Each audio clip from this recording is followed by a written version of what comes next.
দেখবে। আবার কিছু কিন্তু দর্শক আছে তাদের মায়া ভরা, মানে মনের দিকে ভালোবাসাটা বেশি, যারা একটু খারাপ খেলে মনে করো তারা ভালো খেলে সামর্থ্য ওইদিকে।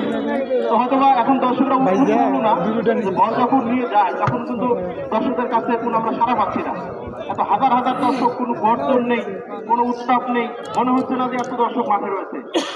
তো হয়তোবা দর্শকরা ওইটাই, আমি যেটা বললাম, তারা এখনো ডিসিশন নিতে পারে না কোন দলকে সাপোর্ট করবে। একজন খেলোয়াড় কিছুটা আমরা দেখতে পাচ্ছি, তবে খুব দ্রুত খেলায় ফিরে আসবে আমাদের সকলে প্রত্যাশা। বাগদাবাদ এবং জাদুচর টিম, তারা দুজন এর আগে মুখোমুখি হয়েছিল সম্মানিত সুদী জাদুচর উচ্চ বিদ্যালয় মাঠে।